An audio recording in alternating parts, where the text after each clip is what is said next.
For antiwar.com and Chaos Radio 95.9 in Austin, Texas, I'm Scott Horton. This is Anti-War Radio.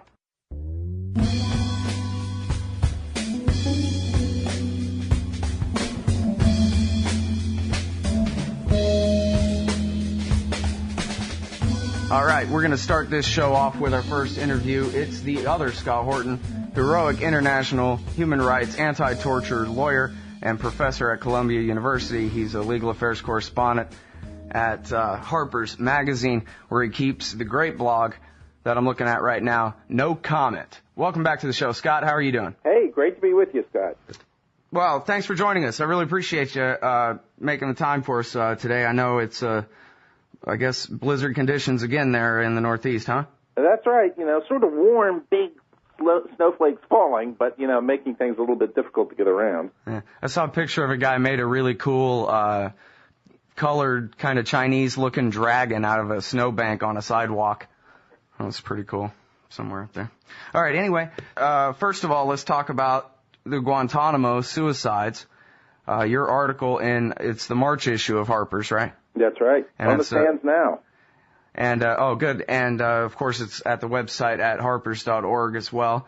And, you've had some interviews on your blog lately, No Comment there, where you've, I guess, basically been talking to medical professionals about the autopsy and other issues like that. Why don't you go ahead and fill us in on the developments in this story? Well, that's right. You know, the Pentagon responded to my story in part by saying it was just standard procedure to remove the throats from the victims of death by asphyxiation and to preserve them. And there was nothing unusual about the fact that the bodies were then turned over to their families with these throats removed, and they couldn't be examined for a secondary autopsy. And then they went on to say the families never asked for the throats to be turned over. So I went and I tracked down the attorneys for the families. In fact, I published the letter making the demand, and I also examined this long series of emails that went back and forth between the chief military pathologist who worked on the case and the Swiss pathologists who were trying to do the secondary autopsy, in the course of which the U.S. military guy said, gee, I'd love to cooperate with you, but I'm being ordered not to. So that explains what was going on there. We also had a long interview with Dr. Michael Baden, the guy who does the HBO series Autopsy, and is also the chief forensic pathologist or expert for Fox News. And he talked about what he saw, and he said basically he thought the government's autopsy reports raised very, very serious questions, that there were irregularities at every turn, and you know, he suggested very strongly he thought there was a great need for further examination of the bodies here and the materials to see if the government's claim that these people committed suicide by hanging could really stand up. All right, now, so first of all here we have them busted in a lie, busted by documents, saying that the families never asked for these body parts, and the families can prove that, yes, in fact, they did. That's one thing, right? That's right, and we also have the people on it's not a question of the letter being lost somehow, because we got communications later with the military pathologist acknowledging he got it. And then you say it was the follow-up attempted pathologist, the Swiss guy, who said that he's been ordered not to talk. Is that right? Nope, the other way around. Oh, I'm sorry. The families asked a Swiss pathologist to do a second autopsy, and the Swiss pathologist and his team then communicated with the American doctor who did the first autopsy, saying they had questions, they were concerned about the fact that these body parts had been removed, they needed to examine them, and the American responded saying, gee, I'd love to cooperate with you, but I'm being ordered not to. So very, very clear that somebody in the military was giving directions for no cooperation with the second autopsy, which is really, really suspicious. Yeah, well, that's a whole other thing entirely than the way I had framed it there. That was the conversation between pathologists. Now, here's the thing, though. I don't know anything about pathology or the politics of such things. Is that some kind of unheard of, unprecedented thing for an autopsy doctor in the military to say to some foreign civilian, sorry, I can't help you? Very unusual. In fact, I've spoken also with several military pathologists who've told me that there's just no question about it that cooperation with a second, if the family asks for a second autopsy and qualified pathologists undertake it, which is what was going on here, it just reflects it. They automatically cooperate. So it's really unheard of for them to refuse cooperation and to refuse to turn over all the body parts. It smacks of a very serious cover-up. Mm-hmm. Now, part of this was a particular bone that was broken in the neck, and you've reported, and I think you quote the Fox News expert on your blog there, saying that, yes, this is the kind of thing, this bone is much more likely to be broken in a manual strangulation than in a hanging, but then how likely was it, or did he say how likely it was that this bone could actually just be broken accidentally during the autopsy, which is, I think, the government's story about why this bone is broken in this at least one victim? Well, that's right. It's called the hyoid bone, and Dr. Baden says, when you see a broken hyoid bone, that's usually very strong evidence that somebody's been strangled, not consistent with a suicide attempt or a suicide by hanging. But the government claims that the hyoid bone was broken accidentally when they were removing the neck material. And Dr. Baden says, this is something that can be established very clearly one way or the other by examination of the material right around the bone. If it shows hemorrhaging or bleeding or contusions, that would indicate that the bone was broken while the guy was still alive, which would mean he was strangled to death. And if you don't see that sort of presence of blood and bruises, that would indicate that the breaking occurred, as the government alleges, after he died. So that's something that could be checked up on pretty quickly. Mm-hmm. Well, but here we're in a situation where the checking is not being allowed. Did he indicate whether he thought that was kind of a surprising version of the story, that, come on, how would the hyoid bone be broken during an autopsy? Or is that the kind of thing that could happen and probably does happen all the time? Of course, it's possible that you could break it while removing, but, that would indicate real incompetence on the part of the pathologist who is removing this material. So it's certainly not something that usually occurs. So I think his view was that this was yet another very disturbing fact. Mm-hmm. All right. Now, Seton Hall University, which first put together the report about this asymmetric attack by Al-Qaeda against us here, they now have a follow-up because, of course, the Pentagon, in disputing your story, has attempted to dispute them as well. And in their follow-up, they kind of made a mockery out of the Pentagon's defense here. Scott, why don't you tell us a little bit about that? Well, that's right. They issued a subsequent report that was called DOD Contradicts DOD, in which they went over the major claims that the DOD made and its attempts to rebut my story, and it showed how pretty much all these claims they make contradict things that they said earlier on. Good example, they say that my claim that the three prisoners were found with cloth down their windpipe, down their throats, is absolutely untrue. They say only one of them had cloth down his throat. That's the DOD statement in response to my article. It's absolutely untrue. You can go back and you look at the report that was prepared by the Naval Criminal Investigation Service, and it clearly shows that all three of them were found with cloth in the windpipe. In fact, the government also went on, the Pentagon did, to say I was insinuating some sort of insidious conduct by government pathologists, suggesting that they must have removed the cloth in some way and destroyed evidence. But in fact, the removal of the cloth is documented in the report. You've got the reports of medical professionals who say the cloth was in the throat and they removed it before attempting resuscitation in one case, and in order to get to access to the windpipe and mouth in another case. So again, the Department of Defense responds without really reading the report. Yeah, well, and let's focus on that. There are more contradictions here I'd like to talk about, but on the rags thing, I don't know. It's kind of just sloppiness on the part of the cover-up here, where they're not even checking their own statement. I mean, they're changing the number. They're saying, well, and maybe I'm confused. Are they saying only one of them had a rag in his mouth at all, or only now they all three did, but only one of them had somehow inhaled the rag down his throat, or? No, in the last response from Sean Wallace, who is the Department of Defense PR guy, he says only one of them had a rag in his mouth, which is just wrong. Now, why is this important?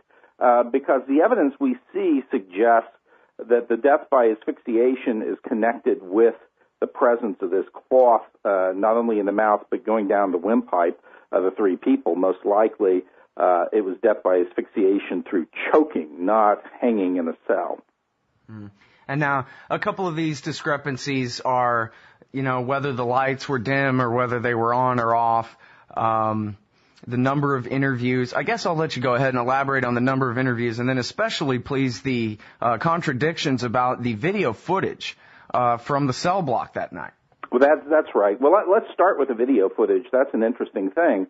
Because in reviewing the NCIS report, one thing everybody was disturbed by was that there was no reference to the video cameras. And, of course, there were video cameras installed in the hallway that would have monitored everything, would have noted whether these people were, in fact, removed. And, in fact, we have the guards saying they were removed from the cell block. So, of course, that would have been documented. Whether soldiers monitoring the cells went back and forth after the time they allegedly died, that would have been documented. Their removal from the cells and them being taken to the clinic, that would have been documented. So there's no reference to any of that anywhere in the NCIS report, which is quite bizarre. And then when the point is raised and pushed by Seton Hall, the response that comes from the DOD's public affairs official is that, well, there was nothing of any interest in those videotapes. And you just have to sort of stop and ask, excuse me, how is that possible? Well, even if they're pointed at the ground, that's interesting. That's right. I mean, if they were disabled, if they'd been moved so they didn't capture anything, if they showed nothing, which is in fact what I think they would have shown, according to the theory that's advanced based on the watchtower guards, they would have shown just about nothing. And that would be extremely revealing because it would suggest a lot of things that the NCIS report claims occurred didn't in fact occur. So that is quite significant. Now, next, the critics, the principal critic of my story so far is a former Marine officer named Joe Carter, who's written at length on First Things, and his criticism has basically been to say that Horton cites these 5 tower guards and what they saw and what they observed, but the NCIS report is based on 50 different accounts of what happened. And how can it be that these 50 people are wrong and the 5 tower guards are right? He says it's 5 versus 50. Can't be, has to be that the 50 people are right and the 5 are wrong. Now, the problem with this is that, and Seton Hall does a good job of tracking this down, that, the 50 accounts are not, in fact, 50 accounts. It's 50 interviews. And this reflects the same people being interviewed over and over and over again, sometimes 3 and 4 different times. So it's not 50 different people. And in fact, if we look through these accounts and we see who contradicts or who gives a version of facts that really is at odds with what the tower guards give, it's 6 people. It is the Alpha Block guards, the 6 Alpha Block guards, who give a different account from the tower guards. What's interesting about that? Principally, this point. One day after they were initially interviewed, the NCIS gave formal criminal warnings to those same 6 Alpha Block guards, telling them, we think you're lying to us. And one of them was also warned that he was disobeying a direct order. In fact, we don't have copies anywhere of the statements that these people made before they were issued these warnings. We have copies only of the statements they made after the warnings were issued.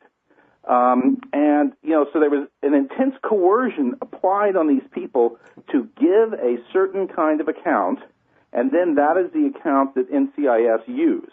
So it's extremely suspicious, but you just step back to the fact, who's more credible, the Watchtower guards or the Alpha Block guards?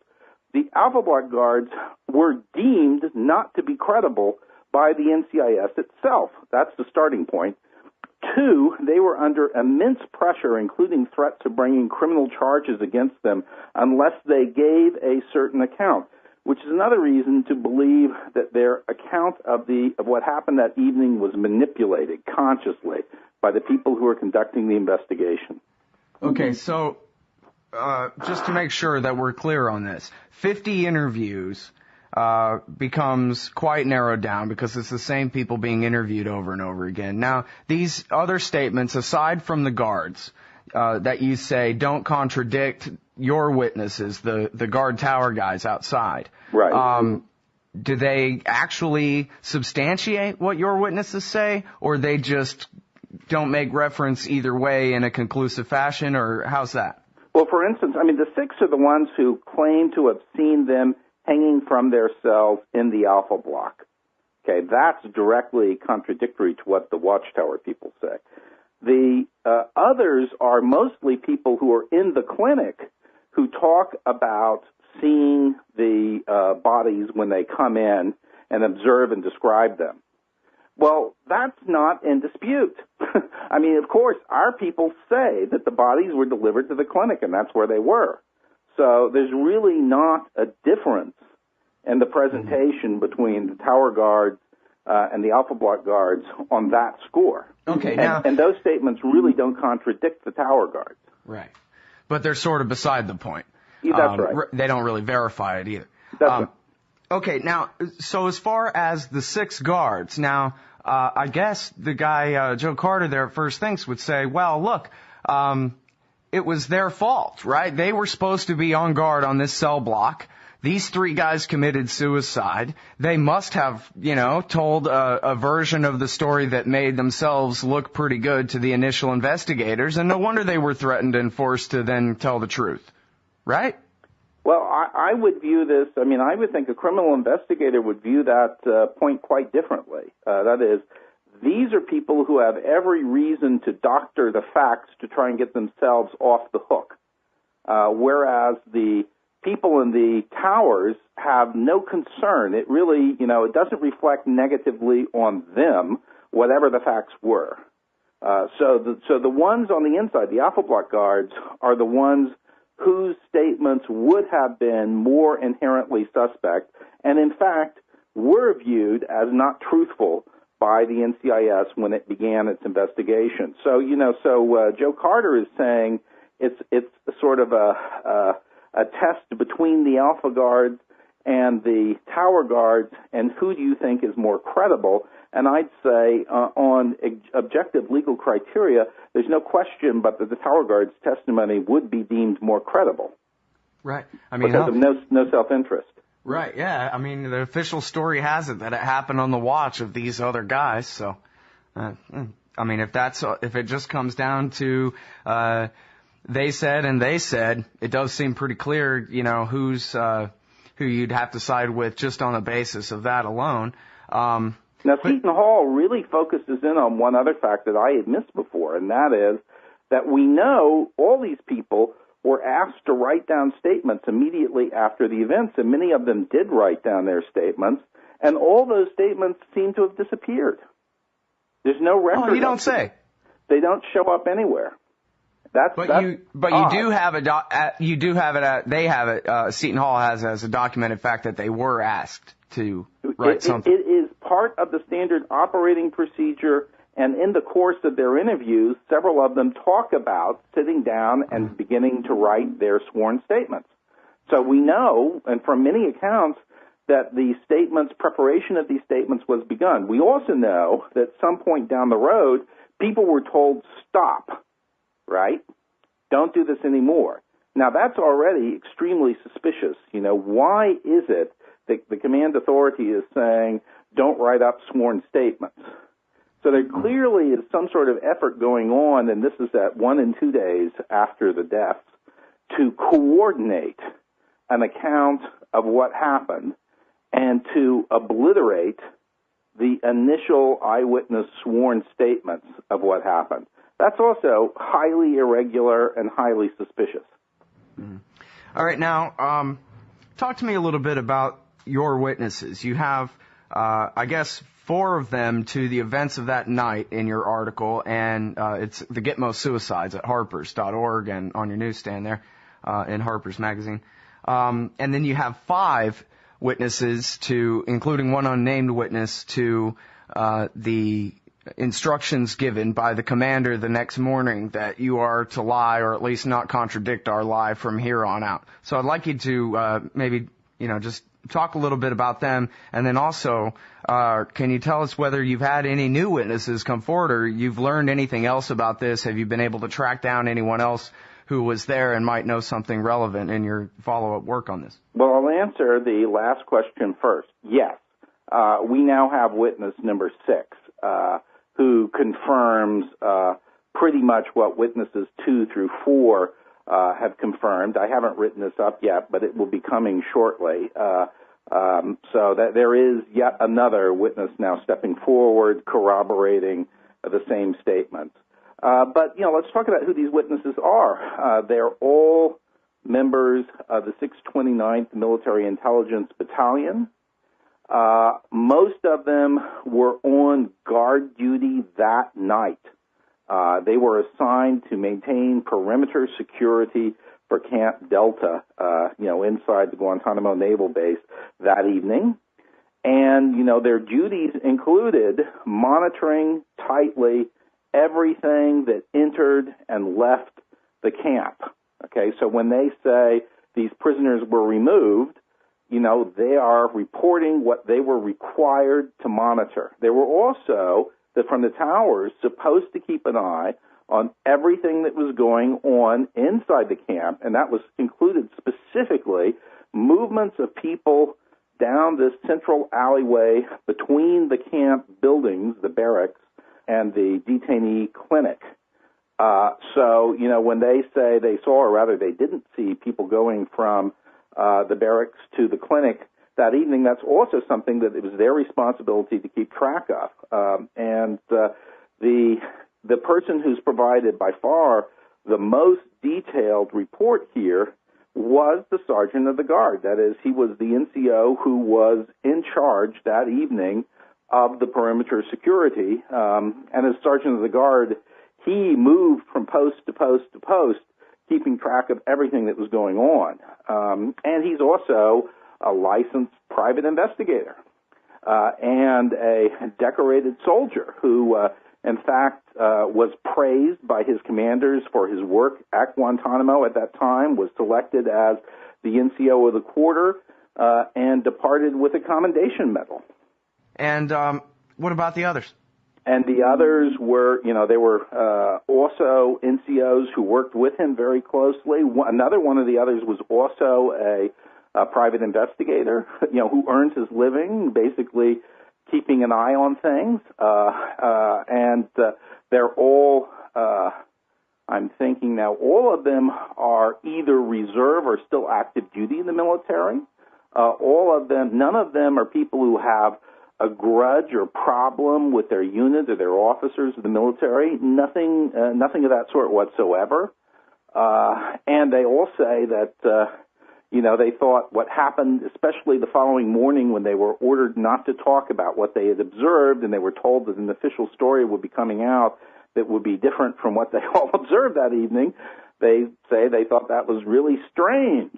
And in fact, they kept their peace about this and didn't say anything because they understood that they had been ordered not to talk about it until, of course, the presidency changed and Barack Obama came and an announcement was made that Guantanamo was going to be closed. And then I think they decided collectively now was okay to talk about this. So these guys aren't writing books, and they haven't filed lawsuits, and they're not planning on making a bunch of money off this story or anything untoward like that? Nothing at all like that. I mean, in fact, they all pretty much, they told me and they told others, they don't like dealing with the press. They've not only not been seeking out the press, I mean, they by and large have not talked to people. I mean, I think they've given a couple of interviews, but not really very much, and they don't like it, frankly.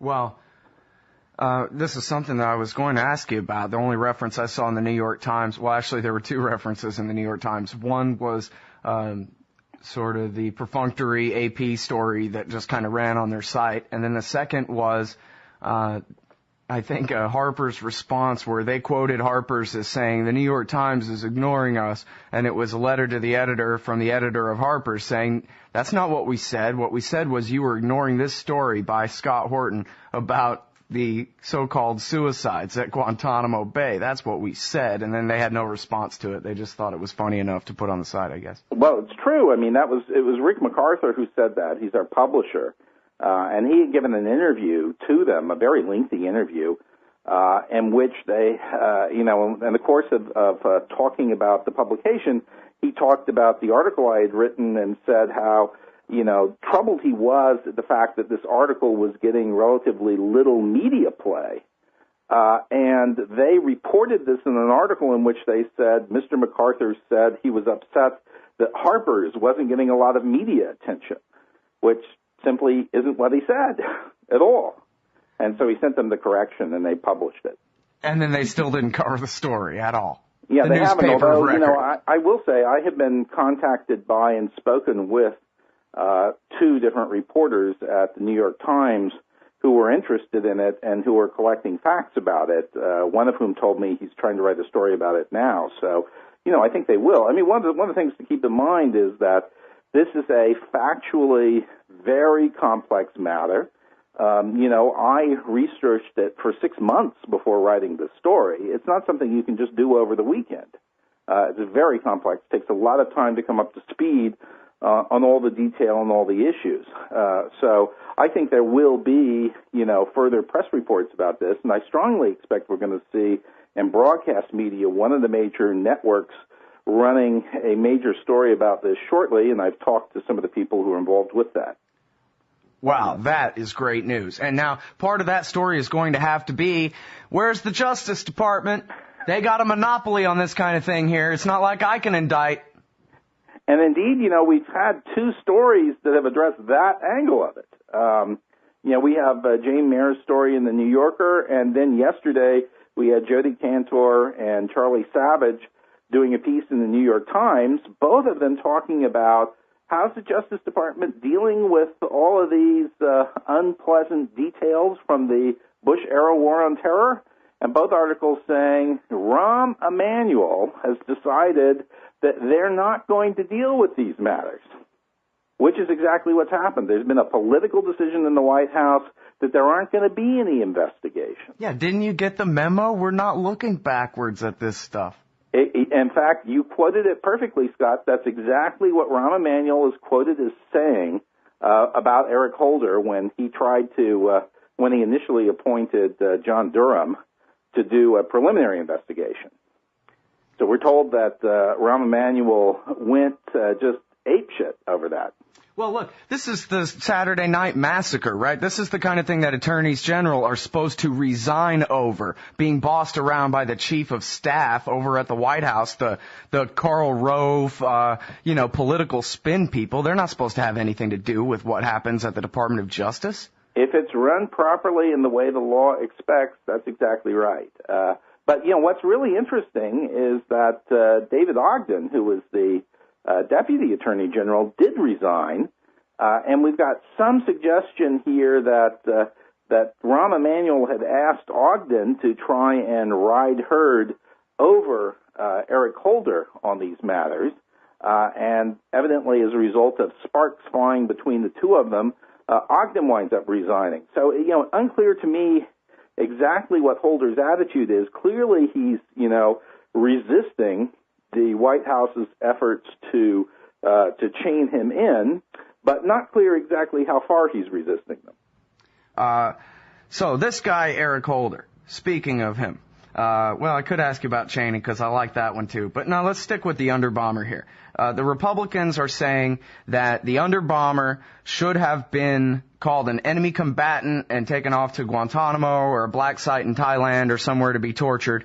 And Eric Holder, in defense, has written a letter to the Senate saying, listen, you guys don't seem to understand. I don't have the power to turn a U.S. person arrested on American soil over to the military. The Bush administration tried that twice, and they backed down both times and went ahead and indicted Padilla and indicted Almari rather than face the Supreme Court over it. There is no court-approved method for me doing this. And so, sorry, guys, the law is the law.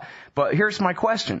Isn't he wrong? What about the Military Commissions Act of 2006 and of 2009? And don't they give the president the power, congressionally authorized power, to abduct Americans and turn them over to the military, Scott? No, the difference was the person seized on U.S. soil? And if the answer is yes, he was seized on U.S. soil, then those two examples, Richard Reed and Almari, for instance, but as well as the Padilla case, make clear that you cannot do what the Republicans are arguing. That had he been seized overseas somewhere, there's a possibility of holding him and putting him through the military commissions process. But let's also stop and say, yeah, that option of military commissions trials exists in any event with respect to violations of the laws of war. Okay? So if you say somebody's an enemy combatant and you say they broke the laws of war, you can charge them before a military commission. You could also charge them if they violated crimes violated the criminal law in a federal criminal court. These two things are different, and the laws that are involved are different laws, and it in fact is going to be easier in most cases to charge them with crimes rather than violation of the laws of war. Once you say the person is a combatant and they're breaking the laws of war, the criminalized activity in that area is fairly limited because they're entitled to use violence against people as long as they're acting against a legitimate target. But I think in any event here, Holder's point is, I'm doing exactly what Michael Mukasey, John Ashcroft, and Alberto Gonzalez did. Exactly the same, applying the same rules, applying the same standards, and behaving in the same way. You guys didn't say a word when they did the same things I'm doing. And he's right about that. Yeah. Well, for utilitarian purposes, as far as how easy it is to get a conviction, the different, the vast amount of leeway that a prosecutor has, that's all kind of beside the point for the political argument, because the political argument is that soldiers are tougher than FBI agents. They wear green, not suits, and they can beat the hell out of somebody, in fact, tie them up and beat them to death and get away with it. And so that's who we need to turn this over to, I think that's what they think, but that's just not true. And in fact, the rules that apply in the military commissions are not radically different from the rules that apply in U.S. federal criminal courts. The sentences that are handed down are not stronger than the sentences that are handed down in a federal criminal court. We actually have, a basis for judging these things. We have cases that have gone through the military commissions. We have outcomes. We have sentences. And we have a much larger number of counterterrorism prosecutions in the Bush era. I'm talking about just what the Bush Justice Department and the Bush Pentagon did. And if you put these things side by side, they got better results against terrorists and federal criminal courts than they got in the military commissions. Well, and dozens of innocent framed up people as well. Well, they've had no problem whatsoever manufacturing cases. Well, no, they've had some problem. On both sides, I would say, by the way. That's a problem. But my point here is just to say that we've got all these Republican political figures talking about this, and they assume as the basis for their comments facts that aren't facts. Of course. Well, but they're Republicans, so that's part of that. Okay, so now one more thing real quick before I let you go. Durham's investigation. I know you know more than the rest of us. Do you hear that this may actually go somewhere? And I guess I'll throw in here that Dick Cheney's bragging about ordering torture on television right now. Well, Durham, I know, has brought people before a grand jury and taken testimony. So that suggests that there's going to be an indictment, at least one indictment. I think the grand jury testimony that was taken, and of course all this is secret, we don't know too much detail about it, has to do with the tapes case in which CIA tapes were destroyed. But I know that the investigation, the preliminary review he's taking up, was supposed to have been concluded in 6 months. It's gone, to the end of that period now. He doesn't appear to be close to rendering a report. That suggests he's going to seek an extension in his time to complete his report, and that suggests this is going somewhere, that there will be some charges of some sort brought. It looks to me like something likely is going to come out of it, but we don't know what. And I would say the way he's conducting this is very professional, because I am not, even though I try very hard, I'm not able to learn much about it. Yeah.